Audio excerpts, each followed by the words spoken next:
రెడ్డి గారు పేరు పేరున ఇంక ఎవరో పేర్లు చెప్పలేదో వాళ్ళ మనసులనే తిట్టుకొని జరా బయట బయట ఇన్ని దండం పెడతావు మీ జైపాలని అందరి పేర్లు చెప్పమంటుండే స్టేజ్ మీద ఇక్కడ మరిగా చెప్తే ఇక చాలా టైం పడుతుంది. టైం ఏమో 2 దాకానే ఇచ్చారు మనం. అయితే ఇవాళ ఎందుకు వచ్చినాం ఆమన్ గారు అంటే ఒకటే ఒక కారణంతో వచ్చినాం. పోయిన వారం అన్న కుసోయ్ నువ్వు జర కుసో. పోయిన వారం రేవంత్ రెడ్డి నియోజకవర్గం కొడంగల్ పోయినాం. ఆడ పోయినాక అనిపించింది మరి రేవంత్ రెడ్డి ఏమో కొడంగల్కు వలస పోయిండు. నిజానికి రేవంత్ రెడ్డి ఊరు మీ కల్వకుర్తి తాలూకాలనే ఉంటుంది, తెలుసా మీకు? ఈయనే అన్న ఉంటుంది దగ్గరలే. అంటే తాలూకా అయితే కల్వకుర్తే కదండి. ఏమో మరి ఎట్లా అయిపోయిందంటే పరిస్థితి, రేవంత్ రెడ్డి మావోడు కాదంటే మావోడు కాదంటారు చూడు, అట్లా అయిపోయింది కథ. మాది కాదు అచ్చంపేట అంటారు. మీ మీద రుద్దుతలేంతా మీ ఆగు. అయితే నేనేమనుకున్నా అంటే కొడంగల్ పోయినాం, మరి కొడంగల్లోనేమో ఎవరికి న్యాయం చేయలేదు, అక్కడ రుణమాఫీ కాలేదు, రైతు బంధు టకీమన్నాడు, టకీ లేదు ఏది లేదు, తులం బంగారం రాలేదు, ఆడబిడ్డలకు 2500 రాలేదు. అదేవిధంగా ఏ ఒక్క 420 హామీలు ఇచ్చి దొంగ మాటలు చెప్పి నంగనాచి మాటలు చెప్పి గెలిచిండో ఒక్కటంటే ఒక్క పని సొంత నియోజకవర్గంలో చేయలేదు. మరి సొంత తాలూకా ఎక్కడనైతే పుట్టి పెరిగిండో, ఏ కల్వకుర్తి తాలూకాలనైతే పిల్లని చేసుకున్నాడో, అత్తగారి కూడా ఇక్కడనేనట. మరి కనీసం అత్తగారి ఊళ్ళకి ఏమైనా చేసిండా, సొంత ఊరికి ఏమైనా చేసిండా అని చెప్పి అనుమానంతో ఇక్కడికి వచ్చినా. మీరు నాకు సమాధానం చెప్పాలి. నేను ప్రశ్న అడుగుతా, దయచేసి సమాధానం చెప్పాలి. రేవంత్ రెడ్డి గారు పిసిసి అధ్యక్షుడు ఉన్నప్పుడు ఎన్నికలకు ముందు ఒక మాట చెప్పిండు, మీరు 2 లక్షల రుణమాఫీ తీసుకోండి, నేను వస్తున్నా 2 లక్షల లోన్ తెచ్చుకోండి. కేసీఆర్ 1 లక్ష రూపాయలు రుణమాఫీ చేసిండు. అట్లా అయినోళ్ళు రైతులు కూడా అర్జెంటుగా బ్యాంకు కురుకుని నేను వస్తున్నా, రాగానే ఎంబడే డిసెంబర్ 9 నాడు సంతకం పెడతా, 2 లక్షల రుణం మాఫీ చేస్తా అని చెప్పిండు. ఇక్కడ ఒక్కసారి రుణమాఫీ అయిన వాళ్ళందరూ శైలా పట్టాల. అరే కొంతమంది కన్నా అయిందే, కాలేదా? కాని వాళ్ళందరూ శైలా పట్టాల గట్టిగా. కాలేదా? 2 లక్షల రుణం అయిందా కాలేదా? కాకపోతే గట్టిగా చెప్పాలి, కాలేదా? రాలేదా? రైతు బంధు వచ్చిందా? టకీ వడ్డాయా పైసలు? గట్టిగా చెప్పండి, వినబడతలేదు. రాలేదా? తులం బంగారం వచ్చిందా? రైతు కూలీలకు 12,000 వచ్చినాయా? ఏమొచ్చింది మరి ఇప్పటికి? 14-15 నెలలే. ఏమాయ్ కల్వకుర్తిలో రియల్ ఎస్టేట్ బాగున్నదా? అది కూడా వీకిందా? ఎందుకంటున్నా అంటే 1 కాదు 2 కాదు, ఇవాళ రాష్ట్రంలో గత 6 నెలల నుంచి అన్ని జిల్లాలు తిరుగుతున్నాం. మొన్ననే ఆదిలాబాద్ పోయినా, మహబూబాబాద్ పోయినా, నల్లగొండ పోయినా, పరిగి పోయినా, చేవెళ్ల నియోజకవర్గం పోయినాను. ఆఖరికి ముఖ్యమంత్రి రేవంత్ రెడ్డి సొంత నియోజకవర్గం కొడంగల్ పోయి ఈరోజు ఆమనగల్లుకు మీ కల్వకుర్తికి ఇవాళ ఇక్కడికి వచ్చినాం. ఎందుకు వచ్చినామంటే కారణం ఒకటే, 10 ఏళ్ళు కేసీఆర్ ఉన్నప్పుడు రైతు ఒక రాజులాగా ఎవ్వల దగ్గర చేయి జాపకుండా బ్రహ్మాండంగా బతికిన మాట వాస్తవం. అయితే గట్టిగా చప్పట్లతో కేసీఆర్ గారికి ధన్యవాదాలు చెప్దాం. 10 ఏళ్ళు మోటార్లు గాలలే, 10 ఏళ్ళు ట్రాన్స్ఫార్మర్లు వేలలే, 10 ఏళ్ళు మీరు ఎవరి దగ్గరకు పోయి అప్పులు అడిగే పరిస్థితి లేకుండే. మీకు కాలం అయిందంటే, నాట్లేసే టైం వచ్చిందంటే బ్రహ్మాండంగా టింగుమని రైతు బంధు పడుతుండే. ఇక కేసీఆర్ టింగుమని రైతు బంధు వేసిండు కదా, నేను కూడా మళ్ళీ టింగు అంటే బాగుండదని రేవంత్ రెడ్డి కొత్త పదం పట్టుకున్నాడు, టకీమని పడతాయి అన్నాడు. ఇవాళ నేను అందుకే అడుగుతున్నా అందరినీ, టకీ లేదు టుకీ లేదు, ఏది దిక్కు లేదు. ఇప్పటికి మొత్తం తిరిగి నేను కూడా తెలుసుకుంటున్నా. జర వెనకాల ఒలిపెట్టకురా, నాకు దండం పెడతావు. ఆగురా భయ్, దండం పెడతా. పాల పైసలు రాలే, అర్థమైంది చెప్తావు, దండం పెడతావు. పాల పైసలు రాలేదట వెనకకెళ్ళి, 7 బిల్లులు రాలే, పాల రైతులకు కూడా రాలే అని చెప్తుండే తమ్ముడు వెనకకెళ్ళి. నేనేమంటున్నా అంటే దయచేసి ఒక్క మాట ఆలోచన చేయండి. మీరు ఆలోచన చేయండి జాగ్రత్తగా.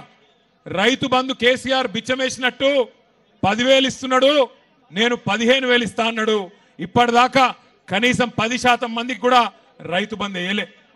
రైతు రుణమాఫీ 2 లక్షలు ఎగ్దం ఒకటేసారి చేస్తా, నేను గద్దెకి కుసోంగానే మొదలు సంతకం పెడతా, సోనియమ్మ జన్మదినం అన్నాడు. మరి సోనియమ్మ జన్మదినం 2 సార్లు అయిపోయింది ఈయన గద్దెనెక్కినాక. కానీ ఇప్పటి వరకు చారాన కూడా రుణమాఫీ చేయలే. బోనస్ బోనస్ అన్నాడు, 500 బోనస్ వచ్చిందా? 500 బోనస్ అన్నాడు. 10% మందికి కూడా ఇవాళటి వరకు బోనస్ పడలే. అది మాత్రమే కాదు, ఇక మా ఆడబిడ్డలకైతే అరిచేతుల స్వర్గం చూపెట్టిండు. ఏమన్నాడు? అత్తకు 4000, కోడలకు పడ్డాయా? మరి మీరు అవద్దని చెప్తున్నారు నాకు తెలుసు. ఎందుకంటే జర లొల్లి పెట్టకుర్రా బై, దండం పెడతా. మీ చెవుల జోరిగా లెక్క మీరెక్కడ దొరికి రాగురి. మీరు అవద్దని చెప్తున్నారు. ఎందుకంటే రేవంత్ రెడ్డి రాష్ట్రం అంతా ఇచ్చినా ఇయ్యకపోయినా అత్తగారి ఇల్లు ఉంది కదా, లేకపోతే ఇంట్లో భార్య కూడా పోయేటది. మీకైతే ఇచ్చింటాడు. ఇచ్చిండా? 2500 పడ్డాయా? టకీ టకీ లేదా? మరి ఎట్లెట్లా అయిపోయా? మరి అత్తగారులకు కూడా ఎవడ నల్లుడు ఇవ్వాలి కదా. ఏం చెప్పిండు? ముసలోళ్ళకు 4000, కేసీఆర్ ముసలవ్వకో ముసలయ్యకో ఇస్తున్నాడు, నేను ఇద్దరికి ఇస్తా. మీరు ఆడబిడ్డలందరికీ సోనియమ్మ చెప్పింది నెలకు 2500 ఇస్తా అన్నాడు. 500 రూపాయలకు సిలిండర్ ఇస్తా అన్నాడు. ఇచ్చిండా? 200 యూనిట్ల కరెంటు ఫ్రీ అన్నాడు. వచ్చిందా? మరి 14-15 నెలలు ఏం చేసిండు? మరి 35 సార్లు ఢిల్లీ ఎక్కే విమానం, దిగే విమానం తప్ప 35 పైసలు కూడా ఢిల్లీకి వెళ్ళి తెచ్చింది లేదు. మరి వాళ్ళ నేను మిమ్మల్ని ఆలోచించమని కోరేది ఒకటి, మీరందరూ రైతు బిడ్డలు, మీరందరూ వ్యవసాయ కుటుంబాలకు వెళ్ళి వచ్చిన రైతు బిడ్డలు. ఇవాళ కేసీఆర్ గారి నాయకత్వంలో 10 ఏళ్లలో ఇదే కల్వకుర్తి తాలూకాలో, ఇదే వలసల జిల్లాగా పేరుపడ్డ పాలమూరు జిల్లాలో బ్రహ్మాండంగా రివర్స్ మైగ్రేషన్ చాలు అయి వేరే రాష్ట్రాలకు వెళ్ళి కూడా కూలీలు మన పొలాలకెచ్చి పనిచేసే పరిస్థితి కేసీఆర్ నాయకత్వంలో మనం తెచ్చుకున్నాం.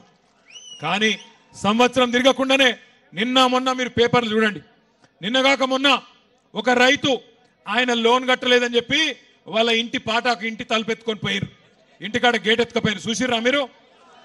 నిన్న ఒక రైతుది ఆయనతో స్టార్టర్ ఎత్తుకపోయినరు. ఇక రేపో మాపో తులం బంగారం వచ్చిందా అక్క మీకు? మీరు నిజంగా కల్వకుర్తోలు బాగా హుషారున్నారు, వచ్చినా కూడా రాలేదని చెప్తారు. నేను బయట రాంగరాంగా మైసిగండి కాడ ఆగి అక్కడ పంతులను కూడా అడిగినా, సార్ వచ్చిందా ఇక్కడ తులం బంగారం పంతులు గారు అంటే, మా వాళ్ళకి మాత్రం వచ్చింది, అత్తగారు ఊరు కదా ఇచ్చిండు అన్నాడు. మీరేమో నాకు అబద్ధం చెప్తాను. రాలేదా తులం బంగారం? మొన్ననేమో పాటకు ఎత్తుకపోయినరు, తలుపులు ఎత్తుకపోయారు, నిన్ననేమో స్టార్టర్ ఎత్తుకపోయినరు.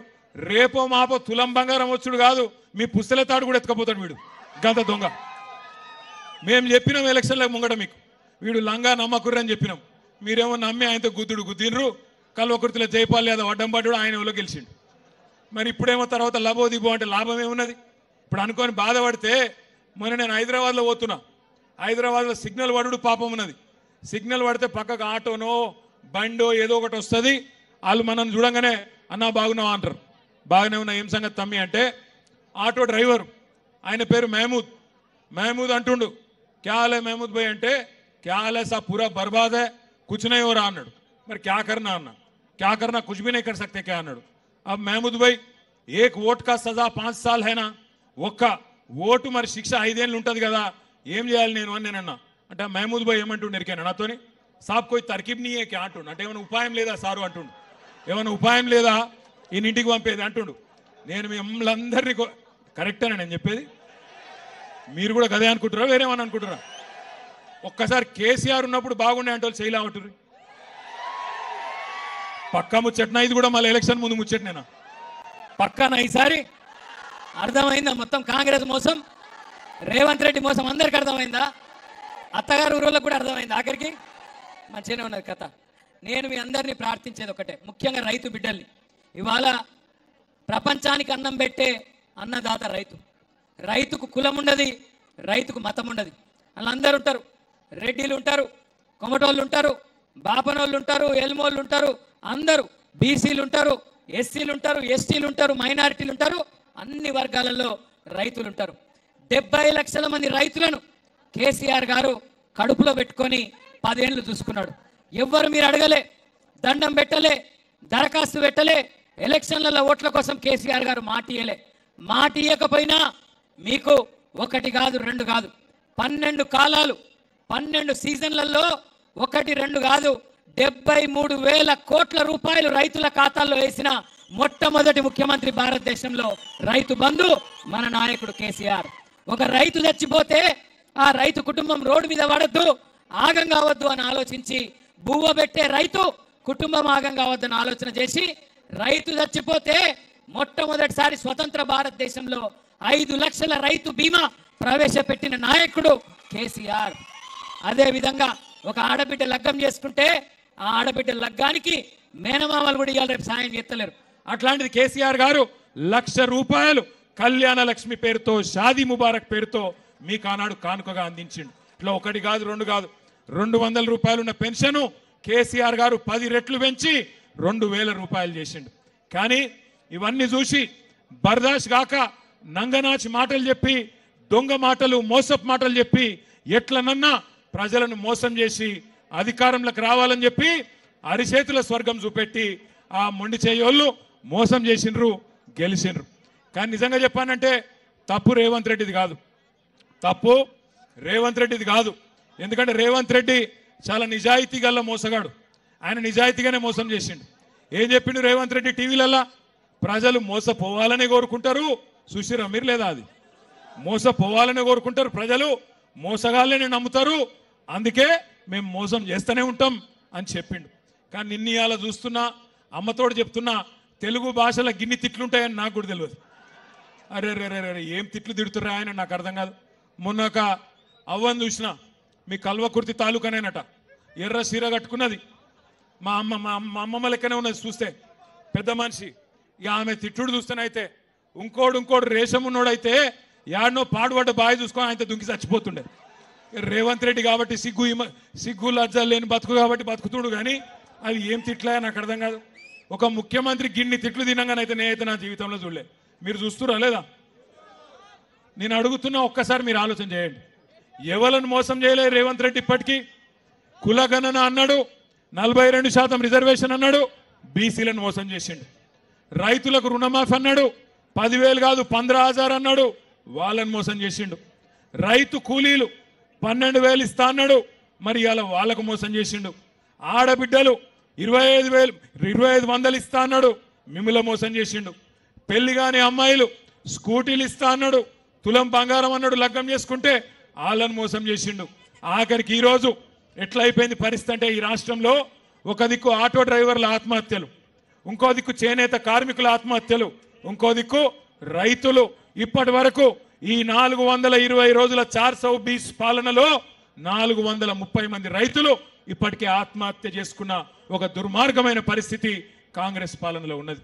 అది మాత్రమే కాదు, ఇప్పుడు మా సోదరులు ఆర్ఎస్ ప్రవీణ్ కుమార్ గారు చెప్పినట్టు, మన పిల్లలు బాగుండాలి, వాళ్ళు బాగా చదువుకోవాలి, విదేశాలకు పోవాలి, ప్రపంచంతో పోటీ పడే బిడ్డలుగా తయారు కావాలని చెప్పి మన నాయకుడు కేసీఆర్ గారు కొత్తగా తెచ్చుకున్న తెలంగాణలో 1022 గురుకుల పాఠశాలలు పెట్టి ఒక్కొక్క పిల్లోడి మీద ₹1,20,000 సంవత్సరానికి ఖర్చు పెట్టి వాళ్ళను ఐఐటీలు, ఐఐఎంలు, ఎన్ఐటీలు, నీటులు, గత పెద్ద పరీక్షలలో పాస్ అయ్యేటట్టు వాళ్ళ కోసం ఎస్సీ, ఎస్టీ, బీసీ, మైనారిటీల కోసం గురుకుల పాఠశాలలు పెడితే ఈ సన్నాసికి అవి కూడా నడిపస్తలేదు.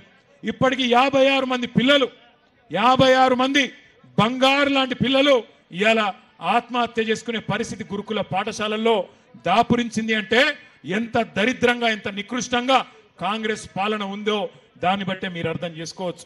మీ అందరితో నేను కోరేది ఒకటే, ఇంకా ఎలక్షన్లు చాలా దూరం ఉన్నాయి, దానికి ఇప్పుడేం తొందర లేదు. కానీ మనం ఎప్పటికప్పుడు జాగ్రత్తగా ఉండకపోతే, ఎప్పటికప్పుడు చైతన్యవంతంగా ఉండకపోతే మోసం జరుగుతుంది. నేను రైతన్నలందరికీ కూడా విజ్ఞప్తి చేస్తా ఉన్నా, చూస్తుంటే బాధ అనిపిస్తా ఉన్నది. నిన్న చూసిన నేను ఒక రైతు ఇక్కడనే నాగర్ కర్నూలు జిల్లాలో రుణమాఫీ గాక బ్యాంకు ముంగటికి పోయి, నాగర్ కర్నూలు తాలూకాలో చందు అనే రైతు ఆయన బండిని తీసవి ఆ బ్యాంకు ముంగట్నే కాలబెట్టి నిరసన చెప్పిండు. మొన్న ఒక నెల రోజుల కిందట ఆదిలాబాద్లో జాదవ్ రావు అనే రైతు బ్యాంకుకు పోయిండు, తిరిగి బేజారయ్యి ఆఖరికి బ్యాంకులోనే ఎండ్రిని దాగి ఆత్మహత్య చేసుకున్నాడు. మేడ్చల్లో ఒక రైతు సురేందర్ రెడ్డి, ఆయన పోయి వ్యవసాయ శాఖ కార్యాలయంలోనే, వ్యవసాయ శాఖ ఆఫీసులనే తిరిగి బేజారయ్యి, ఇక రుణమాఫీ కాదు, రైతు బంధు రాదు, ఈ దరిద్రంతోని, ఈ దరిద్రపు పాలనలో ఏది కాదు అని చెప్పి అక్కడనే సురేందర్ రెడ్డి కూడా ఆత్మహత్య చేసుకున్నాడు. ఒక దిక్కు రైతులు, ఇంకో దిక్కు నేత కార్మికులు, ఇంకో దిక్కు ఆటో డ్రైవర్లు, గురుకుల పాఠశాలల్లో విద్యార్థులు, ఆఖరికి నిన్న ఇయ్యాల మన వేణుగోపాల్ రెడ్డి అనే ఒక తమ్ముడు రియల్ ఎస్టేట్ చేసుకొని బతుకుతుండే రియల్ ఎస్టేట్ ఏజెంట్, ఆయన కూడా ఆత్మహత్య చేసుకున్నాడు. అట్లే నిన్న ఇంకో తమ్ముడు మహేశ్వరం నియోజకవర్గం దగ్గరలో అనుకుంటా ఆయన ఆత్మహత్య చేసుకున్నాడు. ఇవాళ ఈ దరిద్రపు పరిపాలనలో ఏ ఒక్క వర్గం కూడా సంతోషంగా లేదు. రేవంత్ రెడ్డి గారు ఇప్పటి వరకు మోసం చేయని వర్గం అంటూ ఏది లేదు.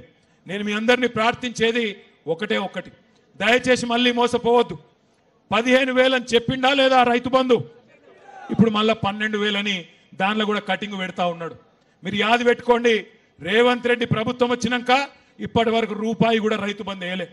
ఆనాడు ఎన్నికలప్పుడు కేసీఆర్ గారు ఎన్నికల ముందు 7,600 కోట్ల రూపాయలు యాసంగి పంట కోసం రెడీ చేసి పెడితే ఇదే రేవంత్ రెడ్డి, ఇదే కాంగ్రెస్ వాళ్ళు ఎలక్షన్ కమిషన్ కాడికి పోయి ఉత్తరం ఇచ్చి ఆ రోజు ఆపేసింది. ఆపేసిన పైసలు దాదాపుగా 6 నెలల తర్వాత పార్లమెంట్ లో మన ఆర్ఎస్ ప్రవీణ్ గారు పోటీ చేస్తున్నప్పుడు ఓట్ల కోసం ఆనాడు పార్లమెంట్ అప్పుడు గవే పైసలు, గవే కేసీఆర్ గారు కూడబెట్టిన పైసలు ఆ రోజు రైతు బంధు మళ్ళేసిండు. తర్వాత వానకాలం ఎగ్గొట్టిండు. మళ్ళా ఇప్పుడు యాసంగి పంటకు మళ్ళా మొండి చేయి చూపెడుతున్నాడు. మళ్ళా కేవలం సర్పంచ్ ఎలక్షన్లు, జెడ్పీటీసీ ఎలక్షన్లు, ఎంపీటీసీ ఎలక్షన్లు వస్తున్నాయి కాబట్టి ఇగో ఎకరం, అరెకరం, పావు, ఎకరం బావు అని చెప్పి మళ్ళా కటింగ్లు పెట్టుకుంటా మళ్ళా నాటకాలు ఆడుతూ ఉన్నాడు. మీరు ఒక్క విషయం గుర్తుపెట్టుకోండి, కాంగ్రెస్ పార్టీ, కాంగ్రెస్ ప్రభుత్వం రైతులకు కాంగ్రెస్ పార్టీ, కాంగ్రెస్ ప్రభుత్వం ఇలా రైతులకు బాకీ పడ్డది రూపాయో 2 రూపాయలు కాదు. ఆనాడు యాసంగి 2023లో 2,500 ఎకరానికి బాకీ ఉన్నాడు. ఆ తర్వాత వానాకాలం రైతు బంధు 7,500 బాకీ ఉన్నాడు. మళ్ళా ఇప్పుడు ఈ యాసంగి పంటకు మళ్ళొక 2,500. అంటే ఒక్కొక్క ఎకరానికి 17,000, ఒక ఎకరం ఉంటే రైతుకు 17,500 రూపాయలు రేవంత్ రెడ్డి బాకీ ఉన్నాడు. దబ్బన మీకు 2 ఎకరాలు ఉంటే 35,000 బాకీ ఉన్నాడు. 4 ఎకరాలు ఉన్నోళ్లకు 70,000 రూపాయలు బాకీ ఉన్నాడు. మళ్ళీ వస్తారు మీ కాడికి కాంగ్రెస్ వాళ్ళు, అవ్వ అంటారు, అయ్యా అంటారు, అమ్మ అంటారు, అక్క అంటారు, చెల్లె అంటారు, వదినే అంటారు, కోడలు అంటారు, వరుసలు కలుపుతారు, తమ్మి అంటారు, బామ్మరిది అంటారు, వరుసలు కలుపుతారు. మళ్ళా మాకే గుద్దుర్రి, మళ్ళా రేవంత్ రెడ్డి ఉన్నాడు, మీకు ఇది చేస్తాం, అది చేస్తాం, అల్లం బెల్లం, ఇందిరమ్మ పథకం అంటారు, ఇదంటారు, అదంటారు, మళ్ళా అరిచేతుల స్వర్గం మళ్ళా చూపెడతారు. మళ్ళా నమ్మి మోసపోతే, ఈసారి మోసం జరిగితే మనని ఎవడు కాపాడలేడు. అందుకే దయచేసి మిమ్మల్ని కోరేది, ఇంటికొచ్చే కాంగ్రెస్ నాయకులను గల్లా బట్టి అడగండి. ఏమాయ కొడక, కేసీఆర్ ఉన్నప్పుడు 10,000 ఇచ్చినప్పుడు బాగుండే, మీవాడు 15,000 అన్నాడు కదా, ఏడవైంది 15,000 అని అడగాలి. అదే విధంగా ఆడబిడ్డలు ఖచ్చితంగా అడగాలి. ఏమాయ కొడక 2,500 100 రోజుల్లో ఇస్తా అంటివి, మరి 35,000 రూపాయలు బాకీ ఉన్నావు, ఇస్తావా ఇయ్యవా? ఇస్తేనే ఓటేస్తా, లేకపోతే దుబ్బే అనాలి. అట్లే మా తమ్ముళ్ళు ఎక్కడ వాళ్ళు అక్కడ అడగాలి. ఏమైనా స్కూటీలు, మా చెల్లెళ్ళు అడగాలి, ఏమైనా స్కూటీలు లేవు కానీ లూటీ మాత్రం బ్రహ్మాండంగా నడుస్తున్నది. మంచిగా బ్రహ్మాండంగా ఆడ మహేశ్వరం కాడ, రింగ్ రోడ్ కాడ, తుక్కుగూడ కాడ మొదలు పెడితే ఇక్కడ దాకా రేవంత్ రెడ్డి ఆయన అన్నదమ్ములు ఏం చేస్తాను ఎరికేనా? నీకు దండం పెడతారా భయ్, ఆగు. ఆయనక చెవులకెళ్ళి ఒకటి దొరికింది నాకు. నీకు దండం పెడతా ఆగే, అరే నీకు దండం పెడతా ఆగురా భయ్. అయితే ఏం చేస్తున్నారు ఎరికేనా? 4th సిటీ అట, ఫ్యూచర్ సిటీ అట, AI సిటీ అట. ఆడికేం చిందాక ఒకటే డ్రామా చేస్తున్నాడు. డ్రామా ఏంది అంటే, ఆడికే లీడ్కి ఎల్దండ కాడ రేవంత్ రెడ్డి కుటుంబానికి ఎలక్షన్లకు ముందే 500 ఎకరాలు ఉండే. ఇప్పుడు నిన్నయాల మళ్ళీ ఒక 1000 ఎకరాలు దొబ్బేసిండు. ఒక 1000 ఎకరాలు, ఒకటి కాదు, 2 కాదు, 1000 ఎకరాలు సంపాదించుకున్నాడు. ఇప్పుడు నిన్నయాల కొత్త కథ మొదలు పెట్టిండు. మొన్న మా జైపాల్ యాదవ్ సాబు కొంతమంది రైతులను తీసుకొచ్చిండు మా కాడికి. ఏందన్నా అంటే, కొత్తగా వాళ్ళ అత్తగారు ఊరికట పెద్ద రోడ్ వేసుకుంటాడట అత్తగారు ఊరికి. ఎందుకని నేను అడిగితే, ఎందుకేమున్నదన్నా, ఓ 1,000-1,200 ఎకరాలు తీసుకున్నాడు. అక్కడ భూముల రేట్లు పెంచుకునేందుకు కథలు పడుతున్నాడు రేవంత్ రెడ్డి అని చెప్పాడు. కరెక్టేనని చెప్పేది? కేవలం స్వార్థం తప్ప ఆయనకు వేరే విషయం తెలియదు. రియల్ ఎస్టేట్ తప్ప స్టేట్ గురించి ఫిగర్ లేదు. రియల్ ఎస్టేట్ కూడా వేరే వాళ్ళకి లాభం అయితే కూడా ఆయనకే లాభం కావాలి, ఆయన కడుపే నిండాలి. ఎవరి భూములున్నా మనమే కొట్టేయాలి తప్ప ఇంకోళ్ళకి ఇచ్చే బాపత్ కాదు ఇది. గసంటి రేవంత్ రెడ్డిని పొరపాటున కూడా నమ్మకండి. వెనకకెళ్ళి మా తమ్ముడు చెప్తున్నాడు, సర్పంచ్ గారు అన్నా సర్పంచుల బిల్లులు ఒక్కసారి ఆలోచన చేయండి. సర్పంచులు పాపం కేసీఆర్ గారు ఉన్నప్పుడు పాపం వాళ్ళు ఒకటి రెండు కాదు, ఇలా ఏ ఊరికి పోయినా వైకుంఠ ధామాలు, డంపింగ్ యార్డ్లు, శ్మశాన వాటికలు, పల్లె ప్రకృతి వనాలు అన్ని కూడా కట్టినరు. చాలా చోట్ల ఈజీఎస్లో కూడా బిల్డింగులు కట్టినరు, నల్లాలు కూడా వాళ్ళే పెట్టించారు. ఇలా వాళ్ళని కూడా గోసవుచ్చుకుంటున్నాడు. సెక్రటేరియట్ చుట్టూ తిప్పించుకుంటా ఉన్నాడు. తిప్పి తిప్పి కొడితే 600 కోట్ల రూపాయలు ఇస్తే అయిపోతుంది. ఒక్కసారి ఆలోచన చేయండి. వాళ్ళకు పైసలు ఇయ్యాడు. పాడి రైతులు ఎవరైతే పాల రైతులు ఉంటారో వాళ్ళకు కూడా ఇప్పటి వరకు పైసలు లేవు. కానీ మాటలు మాత్రం కోటలు దాటుతాయి. రేవంత్ రెడ్డి గారు ఏం చెప్పిండు ఆ రోజు యాద్ చేసుకోండి ఒకసారి. మొదటి సంతకం అన్నాడు రుణమాఫీ. ఏమైందయ్యా అని అడిగితే ఏం చేసిండు తెలుసా? ఒక్కసారికి రుణమాఫీ కథ చెప్పి నేను బంద్ చేస్తా. వెనకటికి రేవంత్ రెడ్డి అసంటోడు ఒకడు ఉండే. వాడు చిన్నప్పటి నుంచే మీ కల్వకృతులనే పెరిగినట్టున్నాడు. ఆయనకి ఇక్కడ ఈ తాలూకాలనే. ఆయనతో చిన్నప్పటి నుంచి చదువు రాలేదు. అన్ని చెడు తిరుగులు చిన్నప్పటి నుంచి అలవాటైనాయి. జరదా బుక్కుడు, గుట్కా దీనుడు, మందు కొట్టుడు, అన్ని దిక్కుమాలిన అలవాట్లు అన్నీ చిన్నప్పటి నుంచే అయినాయి. అట్లే పెరిగి 16-17 ఏళ్ళకి వచ్చిండు ఆ పిల్లగాడు. వచ్చినాక ఓ రోజు బాగా తాగిండు. తాగి ఇంకింత తాగాలనిపించి ఆయనతో వాళ్ళ నాయన జేబులోకి వెళ్ళి పైసలు కొట్టేవేయండి. వాళ్ళ అమ్మ చూసింది, పట్టుకొని ఆయనతో దెబ్బ గుద్దింది. గుద్దితే వాడు తాగిన మత్తులో హోస్ట్లో లేడు. ఆయనతో రోకల్ బండ తీసుకొని అమ్మని కొట్టిండు. అమ్మ చచ్చిపోయింది. నాయనకి వచ్చిండు. నాయనని కూడా రోకల్ బండతో మళ్ళీ అట్లే కొట్టిండు. నాయన కూడా అక్కడనే చచ్చిపోయిండు. చచ్చిపోతే పోలీసు వాళ్ళు ఊకోరు కదా, చంపేస్తే ఆయనతో తీసుకుపోయి జైల్లో పెట్టిరు. ఇక జైల్లో పెట్టినాక శిక్ష వేయాలి కదా. శిక్ష వేయాలన్నప్పుడు ఆయనతో జడ్జి గారు ముంగటికి ఆయన తీసుకున్న పిల్లగాన్ని ఆ జడ్జి గారు ముంగట పెట్టిరు. ఆ జడ్జి గారు జర మంచి మనిషి, మెత్తటి మనిషి, మన వెంకటేష్ గుప్తా లెక్క, మన జైపాల్ యాదవ్ లెక్క కొద్దిగా చల్లటి మనిషి. ఆ జడ్జి గారు చూసినట్టు కిందికెళ్ళి మీద దాకా చూసి, అరే నేను జీవితంలో చాలామంది లత్కోరగాళ్ళని చూసిన, చాలామంది లుచ్చగాళ్ళని చూసిన, చాలామంది దొంగలను చూసిన, కానీ నీ అంత గలీజ్గానే అయితే చూడలేదురా భయ్. ఆఖరికి నా కర్మ బాగాలేక రేవంత్ రెడ్డిని కూడా చూసిన, కానీ నీ సొంటని అయితే చూడలేదురా నేను. సొంత తల్లిదండ్రిని చంపినావు, నీకేం శిక్ష చేయాలో నువ్వే చెప్పురా అన్నాడట. అప్పటిదాకా చాలా రుబాబుగా నిలబడ్డాడు ఆ పోరాడు. కానీ జడ్జి గారు అడగంగానే 2 చేతులు కట్టుకొని, అయ్యా నేను తల్లిదండ్రులు లేని అనాథను సార్, నన్ను ఇడిచిపెట్టి సార్ అన్నాడట. ఇలా రేవంత్ రెడ్డి కథ కూడా కట్లే ఉంది. నిన్న మొన్నటి దాకానేమో మీకు చెప్పే రుణమాఫీ చేస్తా, మొదటి సంతకం పెడతా అన్నాడు. సెక్రటేరియట్ పోయిండు. ఏమంటాడు ఆడపోయి, ఇక్కడ లంకె బిందెలు లేవు, లంకె బిందెలు ఉంటాయనుకొని వచ్చిన. లంకె బిందెల కోసం ఎవరు తిరుగుతారమ్మా? ఎవరు అర్ధరాత్రి తువాల కప్పుకొని తటపార తీసుకొని ఎవరు తిరుగుతారు లంకె బిందెల కోసం? మీరు మెల్లగా చెప్తారు, తెలియదా కలవకుర్తిలా? దొంగలు తిరుగుతారు. ఒక దొంగ మాటలు చెప్పి రైతులను మోసం చేసి, ఆడోళ్ళను మోసం చేసి, పిల్లల్ని మోసం చేసి, అన్ని వర్గాలను మోసం చేసిన రేవంత్ రెడ్డికి బుద్ధి చెప్పే కార్యక్రమం ఆయన అత్తగారి ఊరు నుంచే, ఆయన అత్తగారి నియోజకవర్గం నుంచే, ఆయన సొంత తాలూకా నుంచే, కల్వకుర్తి నుంచే ప్రారంభం కావాలి. ఈరోజు బ్రహ్మాండంగా ఇక్కడికి హాజరై రైతు దీక్షను విజయవంతం చేసిన మీ అందరికీ ఒకసారి శిరస్సు వంచి నమస్కారం తెలియజేస్తూ జై తెలంగాణ. ఇప్పుడు జై Telangana. Pathyanayak vote of thanks. ఈ కార్యక్రమానికి రైతు దీక్షకు ఈరోజు అమన్గల్లులో అధ్యక్షత వహిస్తున్న